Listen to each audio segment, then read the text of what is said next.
We are now live here at Trey Athletes Job Shadow on Tuesday, May 26th, 2020. And I'm Brian Reynolds. I'll be moderating today, co-founder of Trey Athletes. And we are incredibly lucky that my great friend, former D1 college athlete, basketball player, and Trey mentor, Blake Jolivette, is joining us today to kind of walk us through his career path. Thank you so much for joining us, Blake. Thanks for having me. That's a great intro. I need to get that put on a bumper sticker and just drive around with that on my car. That was awesome. Thank you. I'm the Blake hype man. I'm here for Blake. That's why I'm here. All day. So this chat is presented by Trey Athletes. We are a Dallas-based youth sports nonprofit on a mission to empower athletes to be leaders, role models, and influential voices for their communities. Our leadership development program serves high school basketball players and their families from over 40 zip codes across Dallas-Fort Worth. And our Trey athletes are actually headed to play basketball at colleges across the country, and they work every day to be leaders both on and off the court. So this is going to be a virtual job shadow, starting with a moderated conversation by yours truly and Blake Jolivette. And at some point in time, we will transition from a moderated Q&A over to the audience Q&A. But along the way, please include your questions in the chat. We will try to answer as many of your questions as possible. And you'll also have an opportunity to appear on video and ask your questions live to the man, the myth, the legend, Blake Jolivette. So without further ado, really quick background on Blake. So originally born and initially raised in Louisiana, moved to Houston, was a team member and one of the all-time greats on the Houston Hoops basketball team, which is well-known nationwide.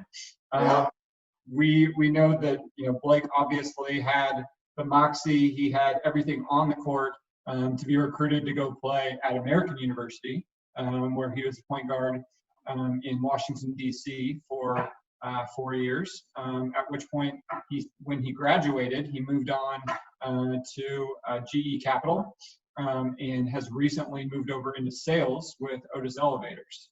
So we're really excited because not only is Blake joining us today, but he's going to pass along all those nuggets of knowledge to ensure that everyone out there understands, how he specifically has taken all of these incredible skills that Blake has learned on the court and how he's transitioned them into his career off the court. So thank you so much, Blake, for joining us today. Appreciate you, man. Of course. Thanks for having me. I'm excited.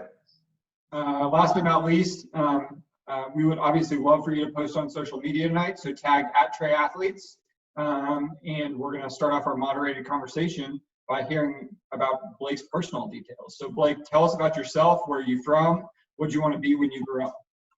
So I'm originally from New Orleans, Louisiana. Big Saints fan, grew up there. From New Orleans, moved around quite a bit. Northern Virginia, did high school in Houston, and ended up going to college at American University. I had my junior year in high school. I played with probably 3 or 4 McDonald's All-Americans, 2 Jordan Brand Classic All-Americans. Everybody on my team got Division I scholarship offers when they were in 8th grade. And fast forward a couple of years, I was the only one on the team without any type of offer or scholarship activity. I was on nobody's radar. So within about a few months heading into my senior year, I went from 0 offers to about probably between 15 to 20, a lot of them Ivy League schools. And after sitting down, taking my visits and all that good stuff, me and my family decided to take the jump and head out to DC to play ball at American University. I got involved really early on. I started as a freshman, got my head beaten a couple of times on national television. I was big in the classroom, big off the court as well in terms of staying involved in the extracurriculars. And I found a penchant for finance and sales. Didn't really know what I wanted to do, but I knew the importance of having a broad degree that would allow me to make some money, but also allow me to be flexible and change and then move into different career avenues if I wanted to. So for me, I loved money. I knew I wanted money, and I also wanted to make money by doing what I love most, which is helping and communicating with people. So, after I graduated college, got dunked on, as you all know, one too many times against Kansas on national TV. And I realized I wasn't going to be able to, play ball professionally anywhere after that. And that was something that my entire life I had worked for, was to become a professional athlete of sorts. But I knew if I had fallen short of that goal, getting a free education and being able to travel the world and start my career on a good foot, was certainly a good second option for me. So after graduating college, worked in finance and sales with GE Capital, moved all over the world, moved all over the US for work. Woke up one morning, it was global news. GE sold all of GE Capital. I woke up, went from overnight, being young, single, having a good time in Arizona, to being unemployed. And we can probably get into that a little bit later. And then I've since transitioned into my current role with the Otis Elevator Company. We're the largest and oldest elevator company in the world. If you would have asked me if I'd ever be selling elevators and being the straight, I would have called you crazy, because it's something nobody ever dreams of. But I'm currently a general manager in Virginia Beach, Virginia, and I manage the southern half of the state. So coming into the role, I had about 60 or so employees working for me, and obviously with coronavirus, we've had to unfortunately trim some of the edges, but we're still doing it. So that's the short end of it. And I have a beautiful wife. Her name's Alicia, and she's in the other room. So if I didn't say her name, she'd come in and kick me in the head. And we're expecting a beautiful baby girl, our first child, in November. So it'll be good. We're excited. Congratulations. By the way, you left out two members of your nuclear family that are deserving of some time, Princess P and Socket. So let's not forget the furry loves of your life, because I know how much they mean to you. And on the note of family, let's give a shout out to Big B, Brian Jolivette, who I see is on and watching right now.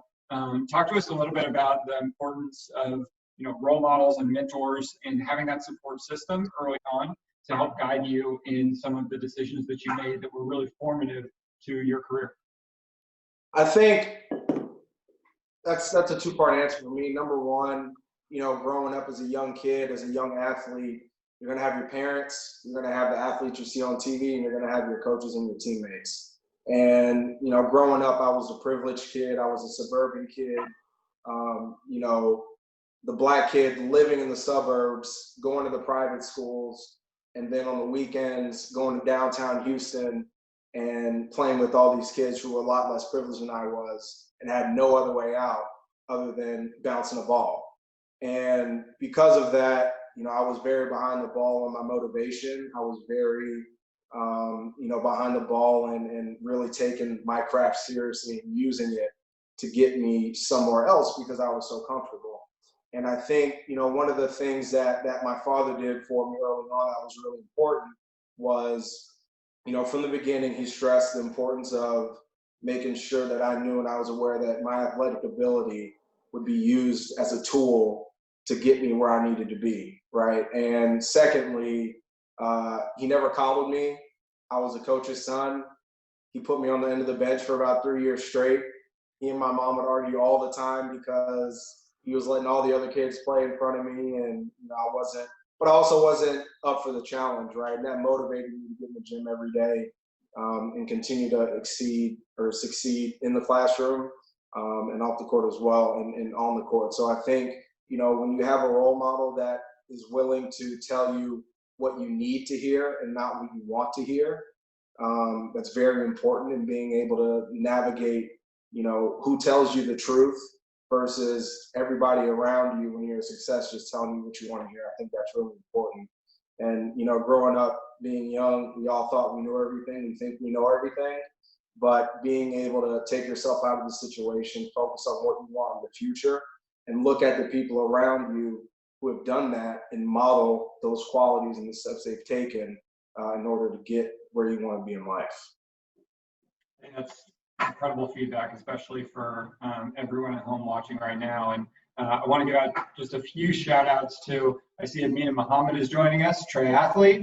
I see Christian Weddington and Clayton Copeland are online, Trey Athletes. It's so great to have everyone joining us tonight.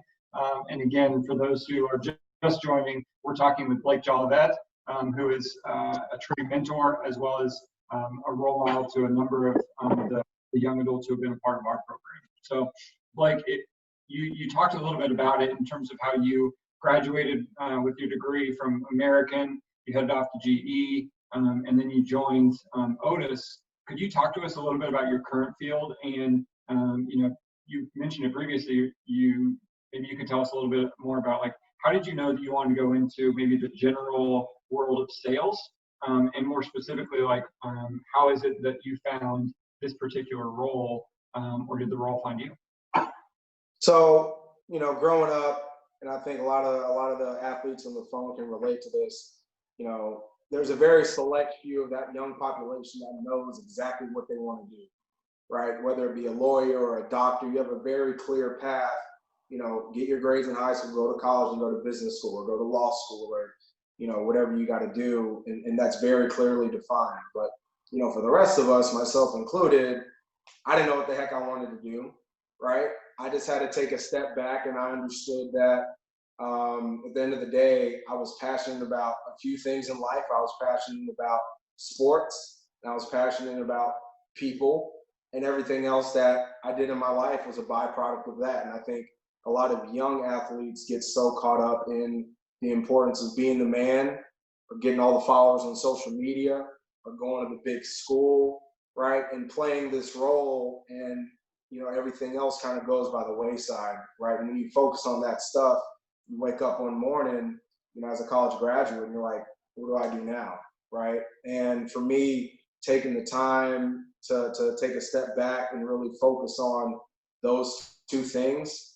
and for everybody on the call, if you know that you're passionate about one or two or three things, and you focus fully on those, doors will open up for you out of nowhere, right? Strictly because you're following your passion, and you're allowing your craft to lead you, where you need to be.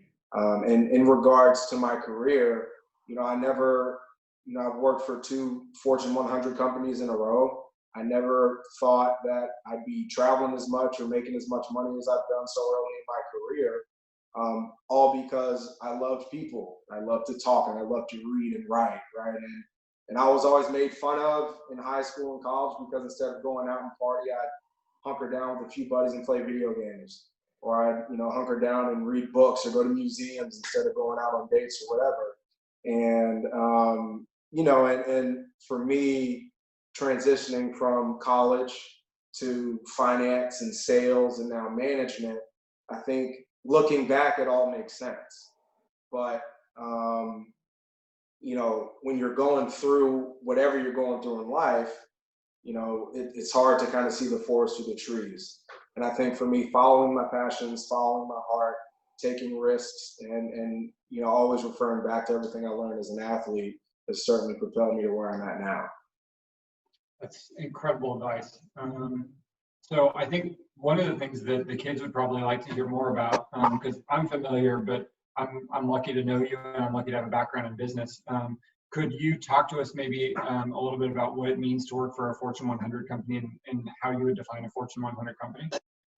Yeah, so you have different levels of quote unquote rankings for companies, right? Just like you're ranking for an athlete. So you have the ESPN top 25, you have the Rivals top 100, the Yahoo Sports rankings. In the business world, you have Fortune 500, Fortune 150, Fortune 100, and all that means is, if you're a Fortune 100 company, you're within the top 100 companies in the world, whether it be financial strength, employee and customer engagement and happiness, security, profits, whatever it is. And, being able to graduate from college and not go through a time of waiting at all, because I took the time in college. I'd wake up in the morning, I'd work out from 6 a.m. to 8 a.m. with my coaches. From 8 to 4, I was interning at a finance firm. And then from 6 to 8, I was back in the gym doing individual workouts. And I did that every summer. So when October of my senior year came around, I had a job locked up. And being able to graduate and go directly into one of the top 100 companies, lose your job overnight, and then seamlessly work into another top 100 company, I think is very fortunate. But as a young athlete, being able to shoot for the stars and set yourself up now to be in a position where you have that brand recognition and you have that support, it's just like going to Harvard versus something else. A lot of the times having that name brand recognition will give you a leg up on a lot of different candidates. So it certainly helped me out as well. That makes a ton of sense. We live in a world where brand matters, right? Not only the brand of your company, but the scale at which you operate, and all the learnings that come from that experience. To your point, it's like playing against competition in the ESPN Top 100 versus playing at your local rec or YMCA. So the first question that we see came in is actually from none other than Brian Jolivette, who and I see him throwing all those facts in the chat. I apologize. He's a little old and he's trigger happy, so. He wants to know whether or not you were influenced with mentoring others based on what you saw from your parents, from him, from your mom, in terms of how they involve themselves with kids who are less fortunate. Yeah, so quick background. I know some people on the call know this, but my dad grew up very poor in southern Louisiana. He was the first kid in his entire neighborhood to graduate high school, let alone go to college on an athletic scholarship to play basketball. And, he grew up and had family members shot and killed, friends shot and killed. And for whatever reason, he was always, this close, but was never truly affected or dragged down into the depths with all the nonsense that young people deal with. And, being one of the first kids, quote unquote, to make it out of his neighborhood, he developed a passion early on to helping kids and helping mentor kids and families who were, less fortunate through sport and through basketball. And, he and my mother have their own nonprofit set up called Above All Sports. And every year they do 4 or 5 of the biggest AU tournaments in Houston. And all that money goes back on that nonprofit. And I think, seeing my mom specifically get calls at 2 a.m. on a Tuesday or Wednesday night for, one of our kids that were in the inner city slums of Houston whose dad had a drug overdose or mom, hit on him or something like that. And they called us. And my mom would get up out of the bed and run downtown and pick them up. And they'd stay with us for a week or two, right? And seeing them really open up their hearts and their home to these kids that I had never met, that we had never met, was certainly something that I that imprinted on me very early on. And it's why, when you and I met in that bar 2 or 3 years ago, everything just kind of clicked for me because it's something I've always had a passion to do. And his background, Blake and I lived in the same apartment building here in Dallas. And his lovely wife, Alicia, reached out and said, did I hear you talking about college sports and college athletes and transitioning into us, because you need to be my husband. Yeah.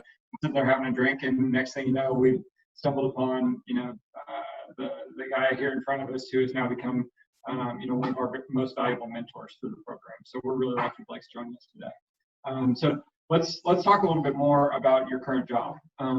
You've overcome this adversity as it relates to GE going a different direction. You get in with Otis. You're really excited about this role in sales. Talk to us generally about kind of what the expectation is within your role, and both your old role as well as your new role.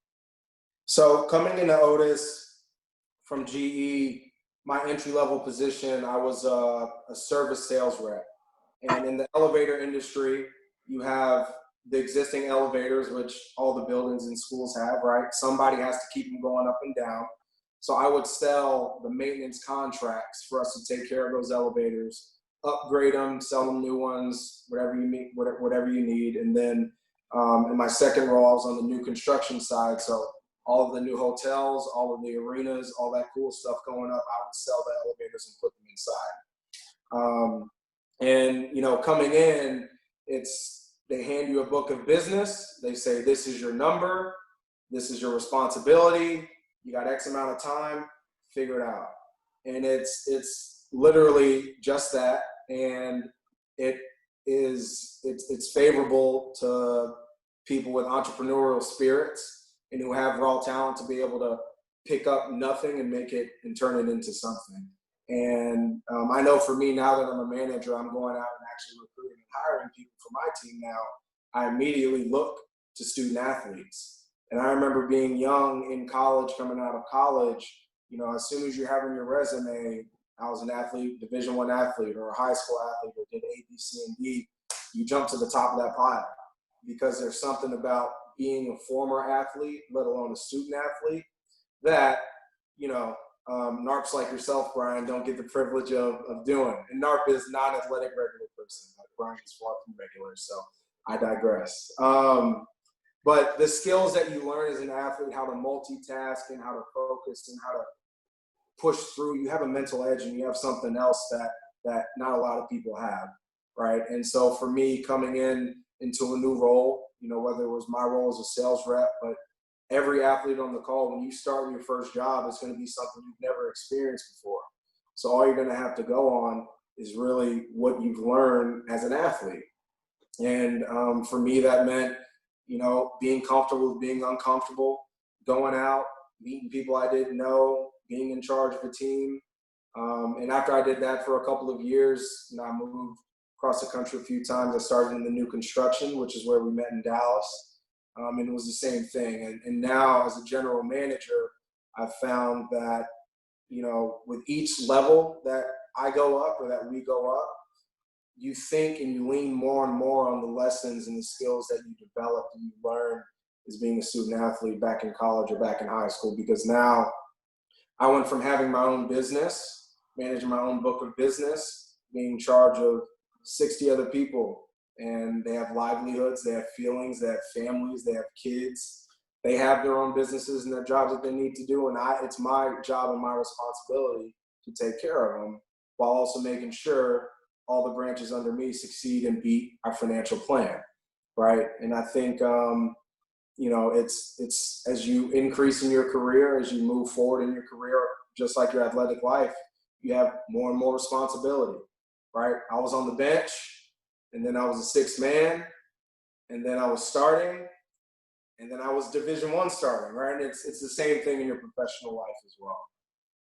That's an amazing metaphor there for the kids to be able to think about those transitions across time, and how, as you grow in skill, you grow in responsibility as well. Those expectations never dwindle. So we're gonna bring a Trey athlete on for question number one of the evening, and the first one you might know here is Christian Whittington. Hey, here in Dallas. What's up? How are Nothing you? much. Hey, what's one thing you enjoy about working in sales and business the most? I love being able to have my own schedule, create my own schedule, and be out of the office and be on the road and meet with people all day, every day.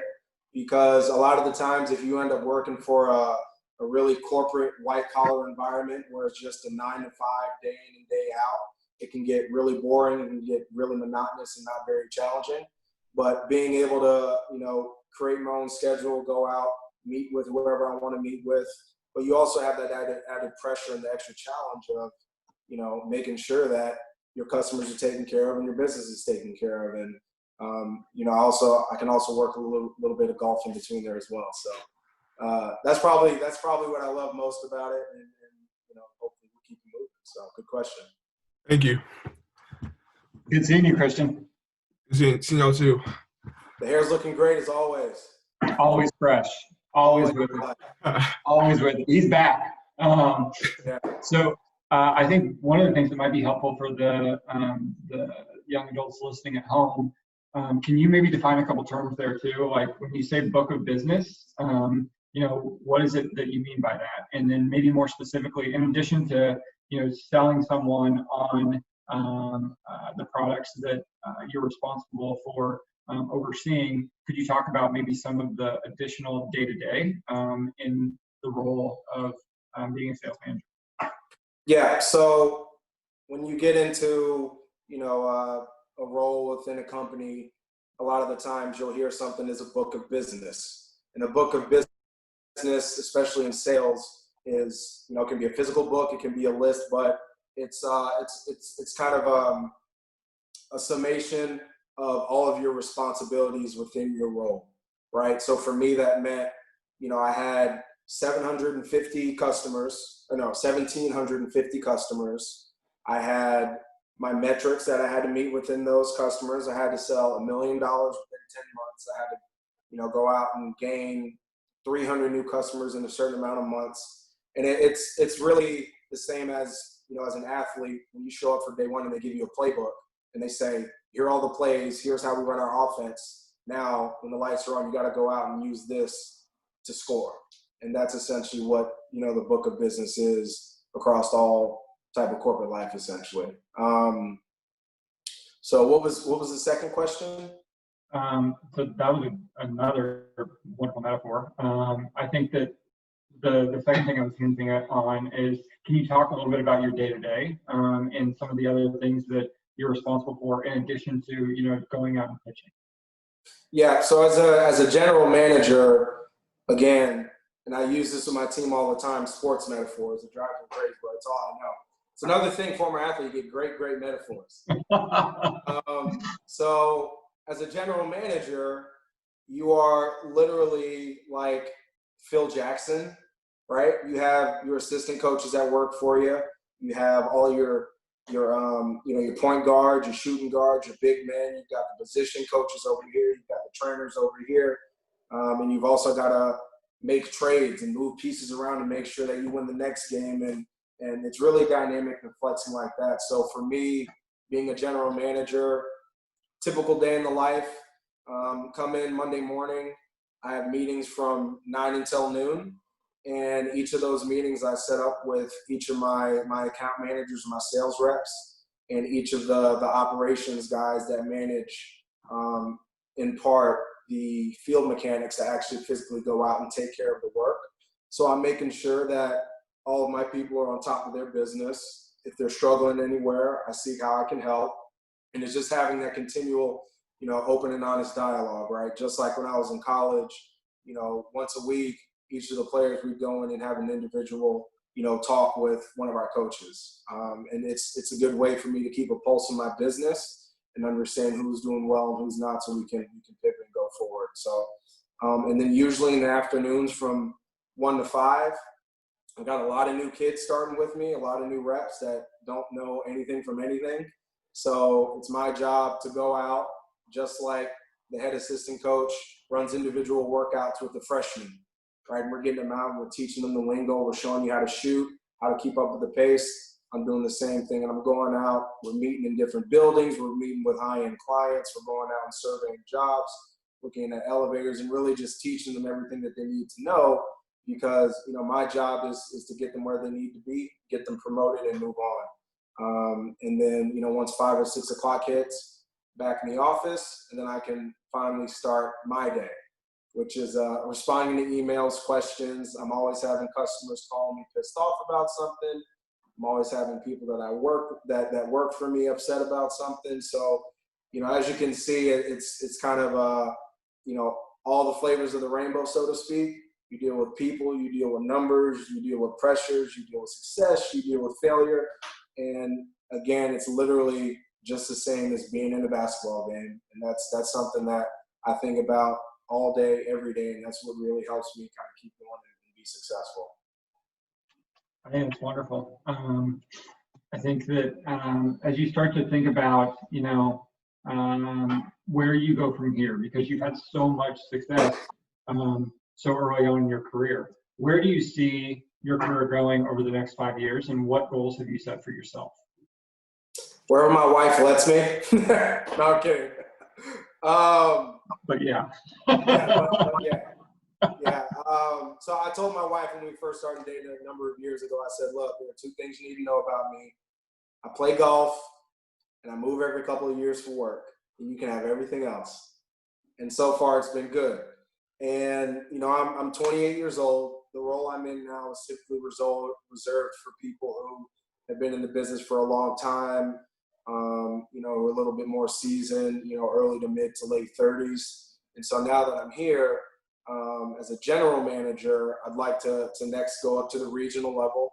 And instead of being in charge of half of the state, I'd be in charge of, half of the country, right? And have all the branches and all the managers reporting to me. So that's something that, I've always wanted to do, and it's something that I'll be looking to do here, hopefully within the next 5 or so years. And then, after that, God willing, keep moving how we're doing and move up to the national level and global level and just kind of see how far we can shape this thing. So maybe one day when you're running for president, I'll be able to go up there and give you an endorsement.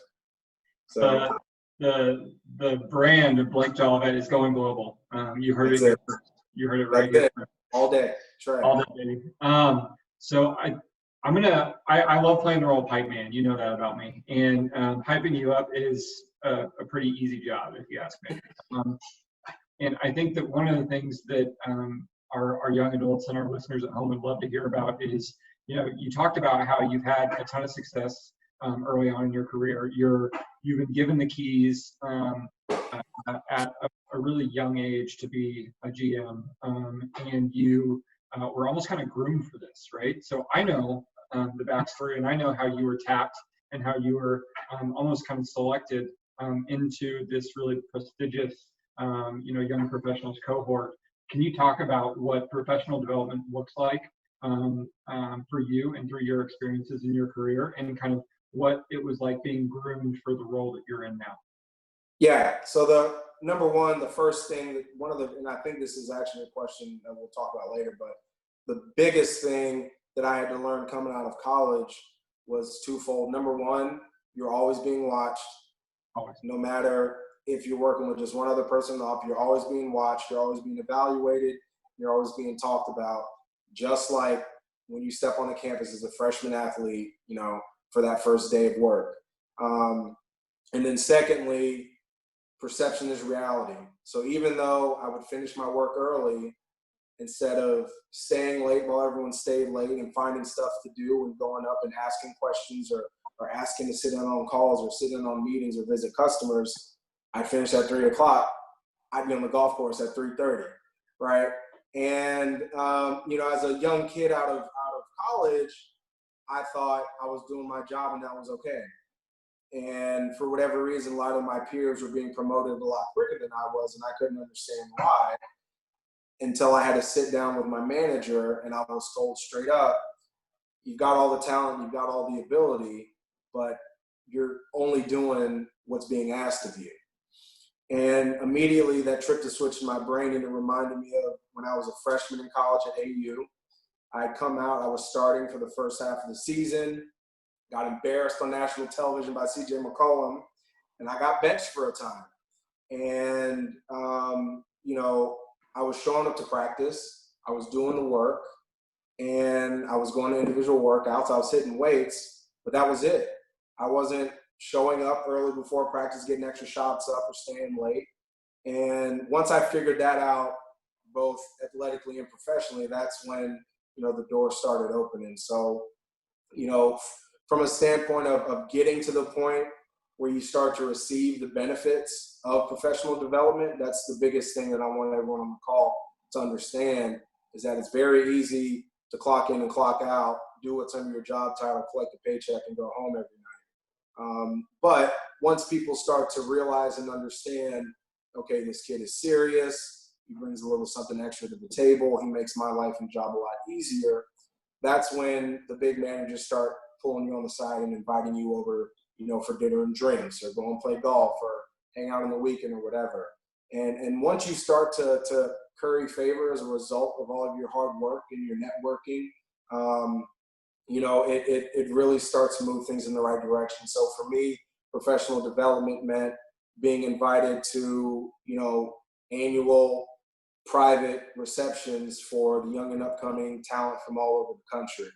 And I go from being a rep in San Antonio or Dallas to going up to New York or to Florida with, just 30 or 40 other people in my age bracket from all over the country. And, they have us under a microscope. We go through exercises. We go to networking events. We give presentations. And it's really like being at those camps in high school when you're playing with all the other top athletes, just trying to get noticed. And it's like that all over again.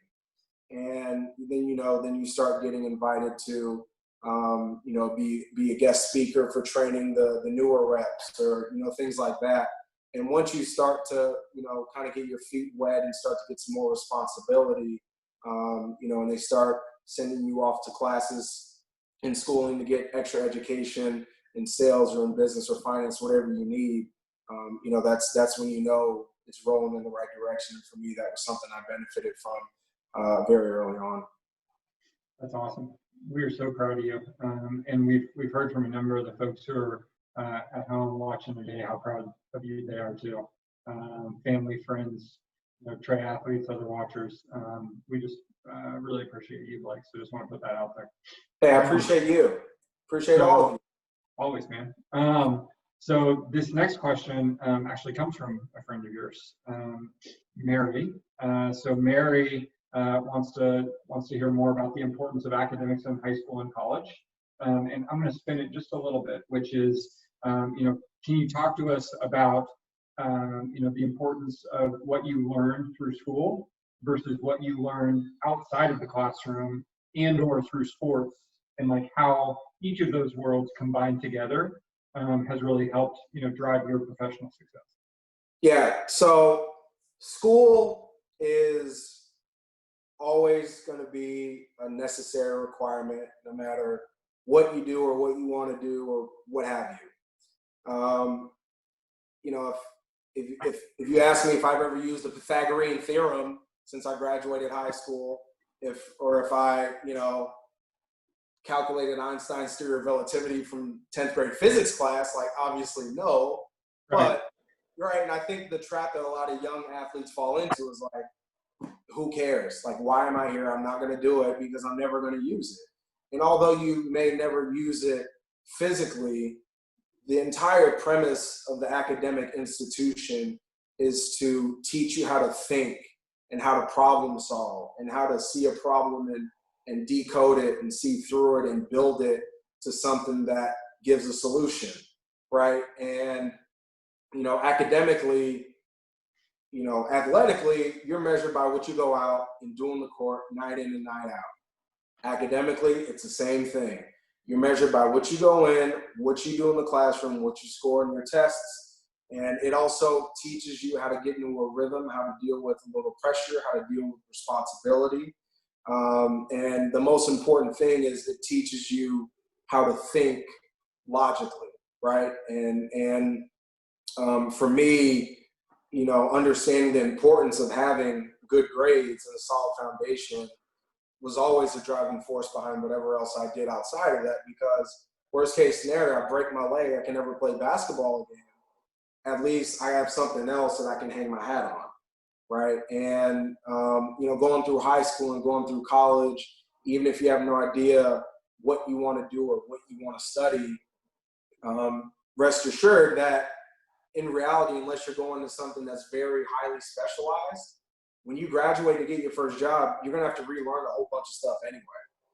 But understanding the basics of whatever it is that you're studying or things that you think you have no business studying, calibrating your mind and your personality to understand how the world works within academia is something that's invaluable, right? And once you have that down and you care about it, and you understand that it's more than just words and numbers on a page, everything that you do athletically, you'll eventually come to this happy medium, right? Where it's just like being in the flow of the game. Michael Jordan talked about in The Last Dance. He just goes blind. He wakes up after the game, he had 40 points.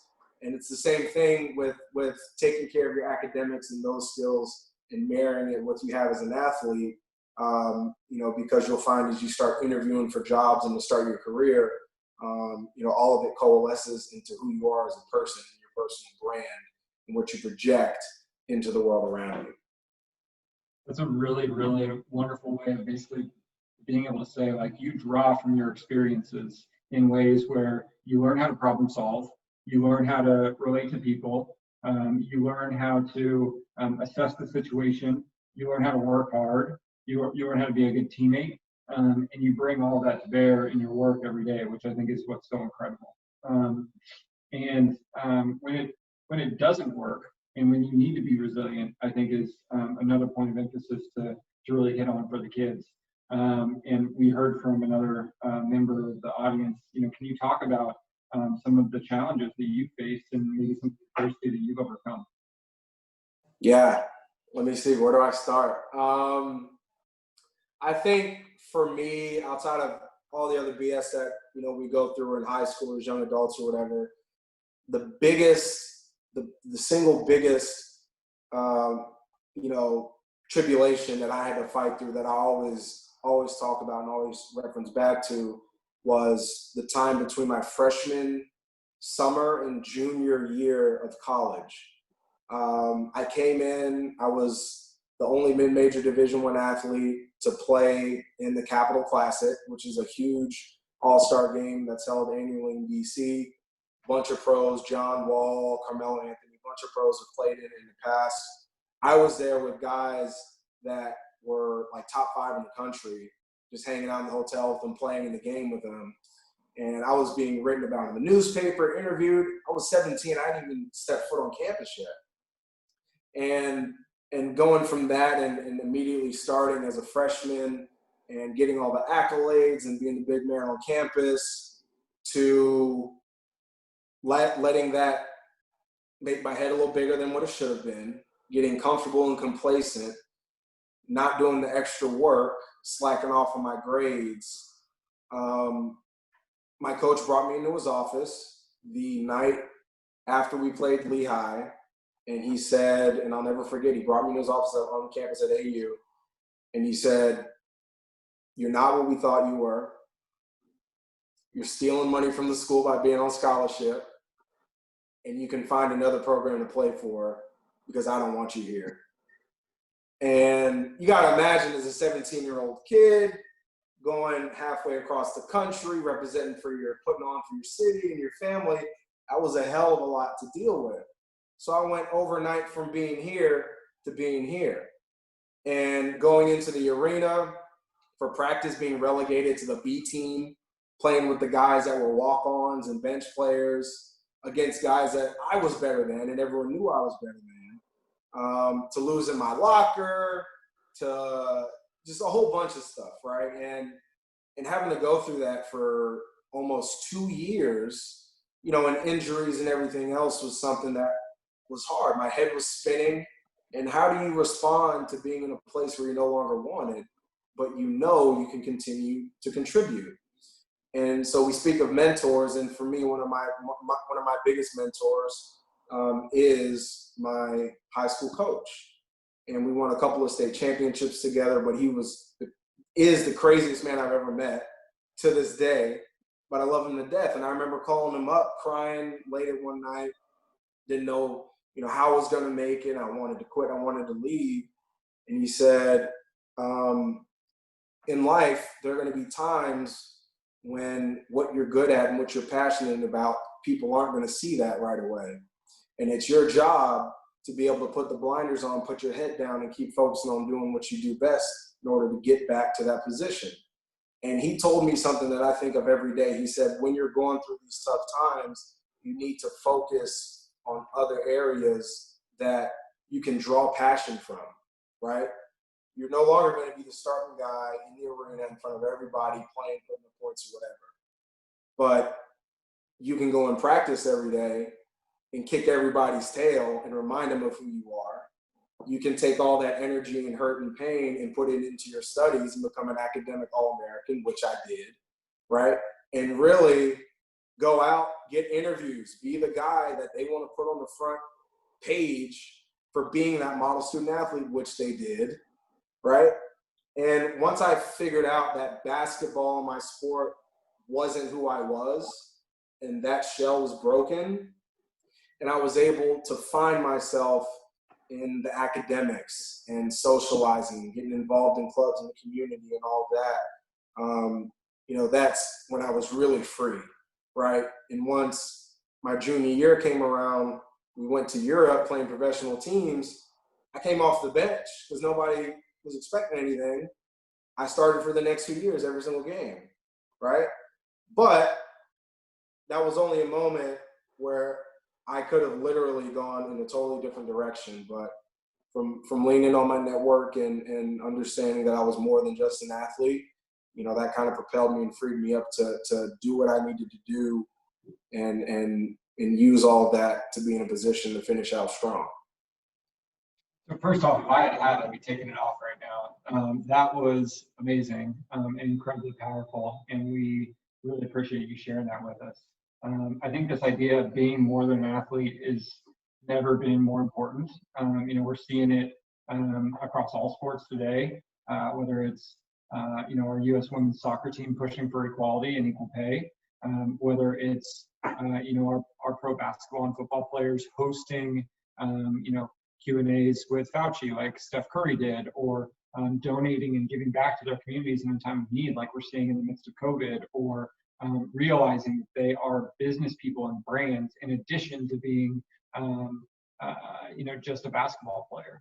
I think that if you could kind of tell your story about how not everyone wants you to think holistically, right? Not everyone wants you to be both a student and an athlete, because not everybody is incentivized to think that way. And I know that there's a pretty fateful conversation that you had as it related to needing to choose between those two worlds, the pole, the duality of being both a student and an athlete. And if you could share that experience, I think that everyone at home would really appreciate it. Yeah. So, as I mentioned before, I knew going into college that I was going to use these 4 years of free schooling, being at a great institution in a great city. I was going to bounce the ball however long I had to bounce it. But at the end of the day, when I graduated, I better have a job and I better not be going back home. And I knew, just like all of you will find out pretty quickly, you're going to go in, you're going to get into a routine, you're going to have study hall, classes, hang out time with your boys, hang out time with your girls, practice, games, wash, rinse, repeat. The programs, you're going to have your own nutritionist, your own trainer, they're going to do your schedules for you. You're going to have people you never even thought of offering you whatever you want right off the bat. And it's really easy to sit back and just take it in stride and live the life and enjoy it. And then you wake up one morning and you got to figure out what you're going to do with the next 60 years of your life. And, for me, I broke the mold from the beginning because I was the only freshman on my team who would go to mock job interviews or real job interviews or go to the job fair. And I spent my first portion of my scholarship check that I had left over, I spent it on a suit.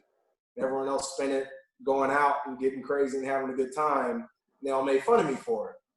And, I will bet all the money in my bank account that every athlete will hear this from the coach at some point in college. You're here to play basketball. Yep, you're on scholarship, you're a student athlete, you're here to play basketball. And as soon as I heard that, something tripped in my brain. I said, these folks, this staff, this school, they don't have my best interests at heart for the future. So I took a personal stake in it. I took it on myself. Every summer I had an internship. I was always interviewing. I was always networking. And it started rubbing my coaches the wrong way because even though I was showing up every night, performing and playing well, I wasn't handling the athlete part as seriously or in a manner in which they would prefer me handle it in. And so, there were times where I'd come into a team meeting and have a suit on because I was coming in from work, or I'd have to show up late to practice or something because I was getting a paper done or doing a group project or something like that. And my senior year, we had a really good chance to be great, and I was a big part of that. And my coach sat me down in the locker room. I walked in late one night. He wanted a private meeting with me. I walked in the locker room. He had one of my suits in one locker and my uniform in the other. And he said, "You can't be both. It's time for you to choose," and just walked out. And that was it. And as soon as that happened, I knew that I've been doing the right thing, because when I shared that story with my teammates, my mentors, my friends, how many student athletes ever have that problem? Not many. And so for me, it was just validation of all the blood, sweat, and tears that I had poured on the court because they recognized that they needed me and I was a vital part of the team. But also, I was doing so well off the court that the lines were starting to get blurred and they didn't want me to go that complete direction. And going from that to being the only player that they put in front of families for recruiting trips because they said, look at what an American university man can be, right? But after that, I mean, I knew that fortunately for me, I'd made the right decisions up to that point because 90% of the athletes out there are just the jersey in the right locker. And once they're used, they're chewed up and they're spit out, and good luck.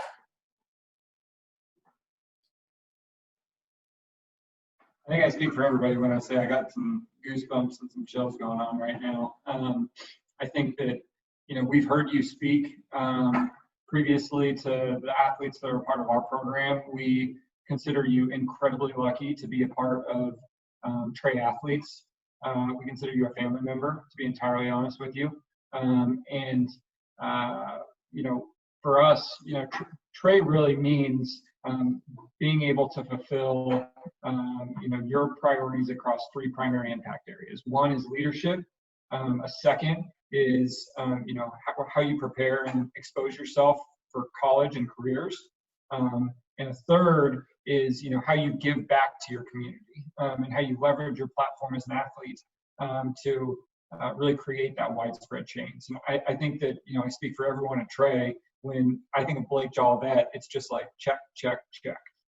So if you could talk to us a little bit about, what does Trey mean to you, and what does, being a mentor and a role model and being able to continue your success as someone that people can and should look up to as a positive example of how to leverage sports to create positive influence in your own life as well as in that of your family and your community.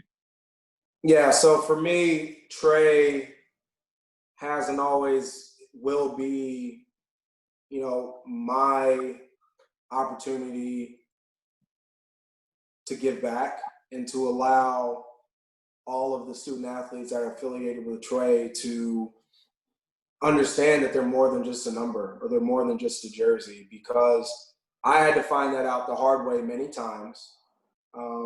But the thing that opened my eyes up when I was 7th and 8th grade was seeing all of my teammates getting shipped boxes of gear from SEC schools, ACC schools, Big 12 schools as 13, 14-year-old kids and getting taken on these private visits and getting all the letters and the offers and the shoes to being nowhere, to being on national television every single night in college, to being drafted, to signing multi-million-dollar contracts, traveling all over the world, to being back home in Houston, selling weed out of their mama's house, right? One of my best mates was from New Orleans, the hood in New Orleans, went to Dartmouth, an Ivy League school, was back after he graduated, and he got shot in a drive-by in his mom's house. Right? And it's things like that. All of that could have been avoided. And every single one of these kids had better opportunities than I did. They had better skills than I did. They had better, they on paper, they went to better schools than I did. They got better degrees than I did. They got better money than I did initially. And none of them are here at all to say or represent anything to the contrary. And if we had had a Trey Athletes, my mom and dad were amazing, but there's only so much that two people can do, especially when you start getting opened up to the world of being influenced, of having influence and being young and having everybody want you, right? All that stuff that Mr. Brian and Mr. Nat taught you back in Sunday school at church or in the leagues or whatever, that doesn't mean anything anymore. But having Trey Athletes, having an opportunity to share my story, and also, being able to constantly and continually, touch the families and touch the kids and reinforce, our commitment to their development, but also reinforce the fact that you as a player are not just a player. You're a person, you're a student, you're an athlete, and you have an opportunity in front of you from a life standpoint that rarely anyone ever gets, and you don't want to piss it away just like all of my teammates did. And it's obviously something that I'm very passionate about. I've always been passionate about. And it makes me angry that those kids who had so much upside and so much opportunity because their ability to put a ball inside a hoop are not doing anything with their lives anymore, or not even on earth anymore. So, being with Trey, being a mentor, and having the opportunity, even though I'm not there anymore, but being able to go every other week and volunteer and joke around with him and talk to him, take him out to lunch, it's something that, I took very seriously, and I still do take very seriously. And it means just as much to me, as it does to them. And if I could help, one student athlete, one kid on the call, make the right decision in a moment of conflict years from now, or think about something that I've said or that we've taught as mentors or as an organization to help them go to this school instead of this school, right? Even though this one has the big name, but this one has the opportunity in academics or whatever, that's something that Trey has done for me that no other organization does. Like, you're getting me all emotional and worked up over here. As to be expected. It's always a good time with Blake Jolivette. And, you really hit on something that I want to emphasize for our last question here, where you talk about bridging the gap between, this current generation of high school and college athletes and those who have come before them, such as you, right? You're recent in that transition. And I think that if you could leave, the athletes out there watching and all those who are going to watch this recording and this clip later on, if you could leave just one piece of advice, for someone who is effectively your former self, a younger version of you, what piece of advice, would you highlight as something that you would hang your hat on? Take your life and take your future in your hands, because nobody else is going to do it for you, even if they say they will. And, coming into college, transition from high school to college as an athlete, I had everybody telling me what I was going to do for them and how I was going to help out the program and help out the school, and it was going to be so great and we're going to have so much fun. And all my teammates, a bunch of my teammates bought into that.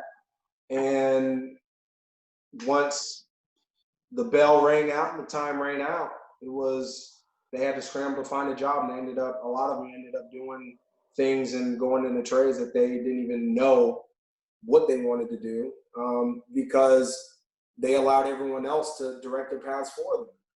So it's never easy to go against the grain, right? It's easy to show up to work every day, to do your 9 to 5, to check in, to check out. It's easy to go to practice when you're supposed to practice, go to the weight room when you're supposed to go to the weight room. But it's hard to take yourself out of the situation and think, what do I want for myself after this is over, and do something about it, right? And being in college, being a collegiate athlete, just as all the cool and the sexy stuff and having your own personal concierge that shows you where to go out in the town and your own equipment manager, you get shoot, all that cool stuff. You also have your own private student counselor, your own academics counselor. You're going to be in really good with the academic deans and the different professors. And just because you're an athlete, you're going to miss a lot of exams being on the road. So being able to talk to them and leverage those relationships, is something that a lot of athletes don't do. They just take advantage of it and move on and check a box. And for me, I knew I wanted to graduate with a career, not just a job. I wanted a career. I wanted to have some good money in my pocket, and I wanted to have a lot of upward opportunity for mobility and growth and promotion. And that started with me taking the steps to go to job fairs, to hang out with the not cool kids in the different business clubs, to yep, me and you, and really do all the things that aren't considered sexy by society standards or by an athlete standard. And so, taking your personal life, your personal future into your own hands and realizing that you only have 4 years to do it is something that I think a lot of kids don't realize until it's too late. So that's the one thing I would say to everyone on the call and to my younger self for sure. Well, I speak on behalf of everyone at Trey, Rebecca, LaJoy, Tim, all of our volunteers, all of our mentors, all of our partners, in saying thank you to you for sharing your story and for having such incredible insight into the experiences that these incredible student athletes are going to be forging ahead in their own right. So we appreciate you joining us tonight. We cannot thank you enough for all that you've contributed to Trey and all the ways that we know we're going to continue to involve you in our program. And for all those at home, we would love for you to be involved in this conversation. Tag us at Trey Athletes. Let's continue to talk about these things, because everything that Blake highlighted tonight is exactly what's most important to us and what's most important to instill in our incredible young athletes. So on behalf of our organization and on behalf of all those watching and listening at home, thank you again. And we just want to thank you both on behalf of us as well as athletes everywhere. Thank you. Thank you, everyone.